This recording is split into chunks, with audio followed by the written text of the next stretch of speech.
Volunteers have been supporting Harry for almost a year since his conviction as a sex offender.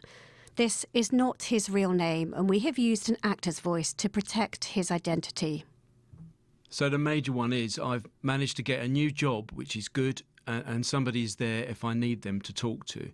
Just there for emotional support, really. I lost most of my circle of friends. I went into myself, and I've definitely come out of myself. One of the aims of Circles is to help prevent reoffending. Do you think that these volunteers, have helped in that process for you? Well, they have, in a way that if I ever felt that I was going down anywhere like that again, I've become stronger than I was because of it. So therefore I myself haven't wanted to go down that path again, or needed to go down that path again. The Circles work with mainly men, and they start getting to know some 6 months before their release from prison. Sue has supported 4 convicted sex offenders in the years she has been volunteering for the charity. There are people who are very much aware that they've made a mistake and they need to get their lives back on track. I think where the accountability really comes in is with those people who feel justified in their action. All you can do is carry on reiterating that it isn't appropriate. You know, children can't consent.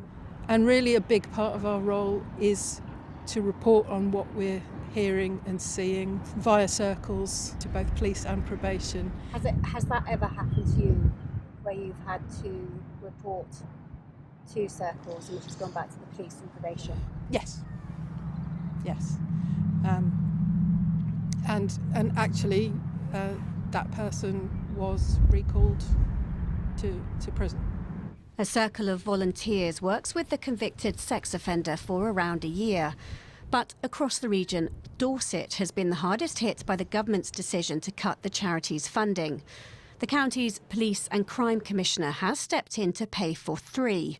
In Devon and Cornwall, the charity continues to run 10 circles, with the PCC there funding 7, whilst in Somerset there are 3. Former senior police officer Tim Price says research shows circles significantly reduce the chance of reoffending. There are people walking around Dorset and the southwest at the moment who have not been subject to sexual assault because of the work that Circles do, and that's how important it is. And if one person can be stopped from suffering a sexual assault, sexual violence, then it's well worthwhile.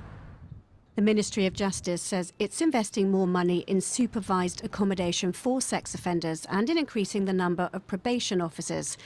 It also stresses there are strict conditions in place to prevent reoffending. Anna Val, BBC Spotlight, Dorset.